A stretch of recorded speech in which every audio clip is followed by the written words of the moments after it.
नमस्कार, स्वागत है आपका बिहार समाचार में। राजद के अनुसार बीजेपी ने नीतीश कुमार की इतनी खराब बेइज्जती की कि पूछिए ही मत, और कहा गया कि बीजेपी नीतीश कुमार को सत्ता से जल्द ही हटा देगी। तो वहीं ऐलान कर दिया गया है कि जीतन राम मांझी और मुकेश सहनी की पार्टी महागठबंधन में आ सकते हैं और नीतीश कुमार की सरकार गिर सकती है।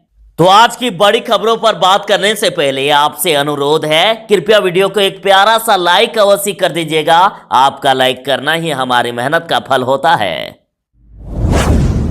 राष्ट्रीय जनता दल का कहना है कि मुख्यमंत्री नीतीश कुमार को अब बीजेपी लतिया और धकिया करके सत्ता से बाहर कर देंगे। देखिए, कटिहार में एक सरकारी कार्यक्रम हुआ और जिसके पोस्टर से नीतीश कुमार को आउट कर दिया गया है। एक तरफ जिधर डिप्टी सीएम है तो दूसरी तरफ मंगल पांडे जी। तो इस पर राजद का कहना है कि बेचारे अनुकंपी मुख्यमंत्री नीतीश कुमार को बीजेपी ने सरकारी कार्यक्रम और पोस्टर से बाहर कर दिया है। देख लेना कि मई महीने तक लतिया और धकिया कर सत्ता से भी बाहर करेंगे। इन्हें कुर्सी लालच में ऐसे ही अपमानजनक विदाई पसंद है। राजद ने कहा है कि मुख्यमंत्री की कुर्सी अब ज्यादा दिन नहीं, मई महीने तक बीजेपी मुख्यमंत्री को कुर्सी से बाहर कर देंगे। और इतना ही नहीं, इतनी बेइज्जती हुई, खुद नीतीश सरकार के नेतागण वहां नाराज हो गए और बीजेपी के खिलाफ नारेबाजी करने लगे। बेइज्जती इस कदर हुई कि विधायक के साथ जदयू के जिला प्रवक्ता सह उप मेयर सूरज ने तो कार्यक्रम का बहिष्कार करते हुए मंच छोड़कर चले गए।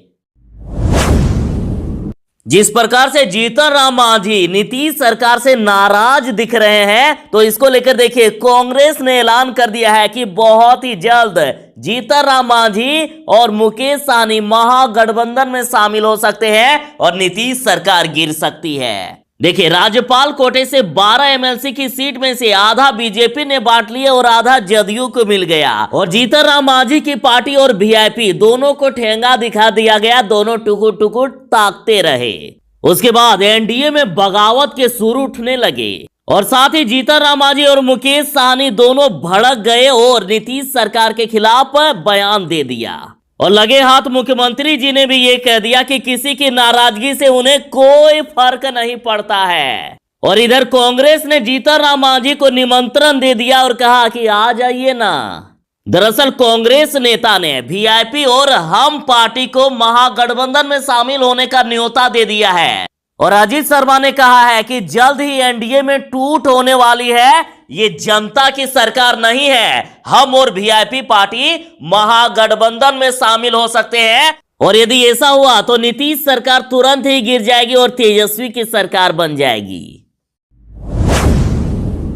बड़ी खबर है, ध्यान दीजिएगा। रेलवे में डायरेक्ट बहाली हो रही है, बिना परीक्षा के ही मिल रही है नौकरी। अभी तुरंत अप्लाई करें। बेरोजगारी की मार झेल रहे युवाओं के लिए खुशखबरी है। उत्तर मध्य रेलवे में डायरेक्ट बहाली निकाली गई है। उम्मीदवारों को डायरेक्ट नौकरी दी जाएगी। जिन लोगों ने अप्लाई किया है या करने वाले हैं, उनके लिए किसी भी प्रकार की लिखित परीक्षा या इंटरव्यू नहीं लिया जाएगा। तो 10वीं की मेरिट लिस्ट के आधार पर कैंडिडेट का चयन किया जाएगा। उत्तर मध्य रेलवे की ओर से झांसी शहर में विभिन्न ट्रेड्स के कुल 480 अप्रेंटिस के पदों पर बहाली निकाली गई है और 17 मार्च से 16 अप्रैल तक आप अप्लाई कर सकते हैं। जनरल ओबीसी वालों को 170 रुपए और SC ST वालों को 70 रुपए आवेदन शुल्क लिया जाएगा।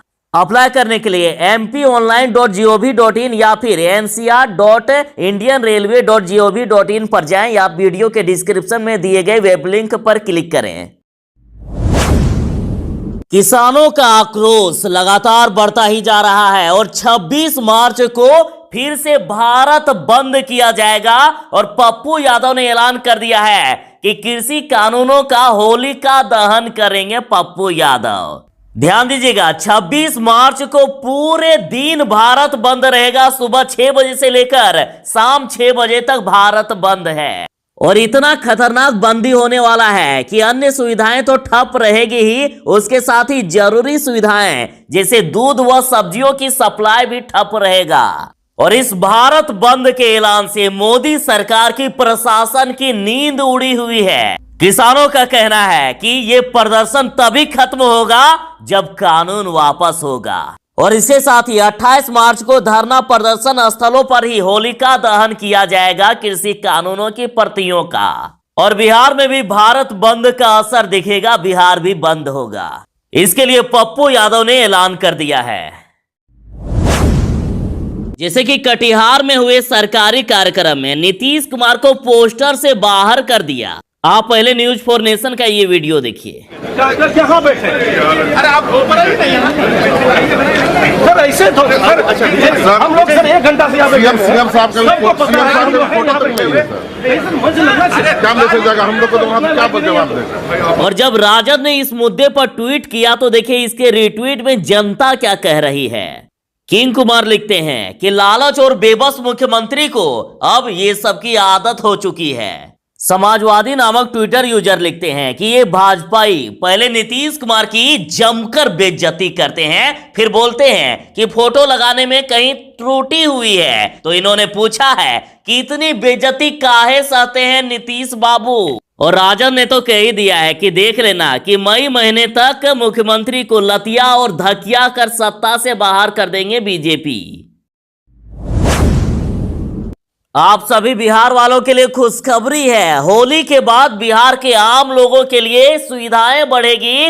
नीतीश कुमार सौगात देने वाले हैं, एक नहीं एक साथ कई सौगात। और जिनमें से पहला है कि होली के बाद 1 अप्रैल से रजिस्ट्री के साथ ही मकान, दुकान, फ्लैट, जमीन दाखिल खारिज अपने आप हो जाएगा। यानी रजिस्ट्री के साथ ही म्यूटेशन की प्रक्रिया ऑटोमेटिक हो जाएगी। तो वहीं 1 मई से सभी थाने ऑनलाइन हो जाएंगे, जिससे लोगों को काफी सहूलियत होगी। और साथ ही गंगा नदी पर 3 पुल और कर्मनासा नदी पर 1 पुल अगले साल तक चालू भी हो जाएगा, जिससे आवागमन और भी बेहतर हो जाएगा।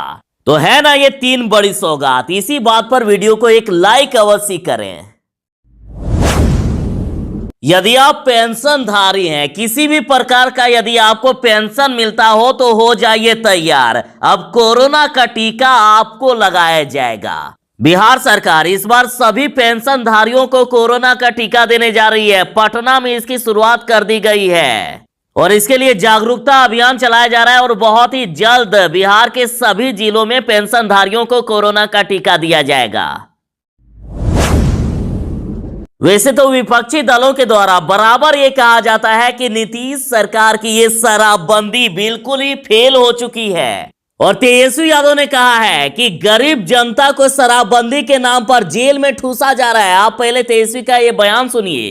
ये कोई मजाक नहीं चल रहा है, यहाँ पर लोग मारे जा रहे, गरीब दलित परिवार को जेल में ठूसा जा रहा है और सरकार संरक्षित मंत्री जो है वो शराब की बिक्री करवा रहे हैं। और शराबबंदी में स्थिति इतनी खराब हो गई है कि शराब के लिए बेचैन पुलिस का कारनामा देखिए। नाबालिग को गिरफ्तार करके कोर्ट में पेश कर दिया गया तो जज ने फटकार लगाई। मुजफ्फरपुर में पुलिस वाले ने सरकार से वाहवाही लूटने के लिए नाबालिग लड़के को शराब बेचने के आरोप में गिरफ्तार करके कोर्ट में पेश कर दिया। तो इस पर जज भी भड़क गए और नाराज जज ने पुलिस को जमकर फटकार लगाई। मतलब हद है, कानून को ताक में रख के काम किया जा रहा है। आज 22 मार्च को बिहार स्थापना दिवस मनाया जा रहा है। 109वें बिहार स्थापना दिवस पर कोरोना का कहर छा गया है और ये कार्यक्रम वर्चुअल माध्यम से किया जाएगा। मुख्यमंत्री नीतीश कुमार जी ऑनलाइन माध्यम से ही संबोधन करेंगे। साथ ही कोरोना की वजह से ये दूसरा मौका है जब बिहार के स्थापना दिवस पर किसी भी प्रकार का सार्वजनिक कार्यक्रम का आयोजन नहीं किया जाएगा। और साथ ही कोरोना संक्रमण के चलते बिहार के किसी भी स्कूल में नहीं मनेगा बिहार स्थापना दिवस समारोह। होली के शुभ अवसर पर नियोजित शिक्षकों को भी बड़ी खुशखबरी बिहार सरकार दे रही है। बिहार में 1 अप्रैल से नियोजित शिक्षकों का भी बढ़ेगा वेतन। शिक्षा मंत्री विजय कुमार चौधरी जी ने कह दिया है कि 1 अप्रैल से नए वेतनमान के साथ नियोजित शिक्षकों को वेतन मिलेगा। और साथ ही नया सॉफ्टवेयर भी तैयार होगा जिसके जरिए आप सभी की जो शिकायत होती है कि समय पर वेतन नहीं मिल पाता है, तो ऐसी सभी समस्याओं को दूर किया जा सकता है। 5 राज्यों में चुनाव होने हैं और भाजपा को रोकने के लिए तेजस्वी यादव ने अपनी पूरी ताकत झोंक दी है और तेजस्वी यादव की पार्टी असम में 4 से 5 सीटों पर चुनाव लड़ रही है।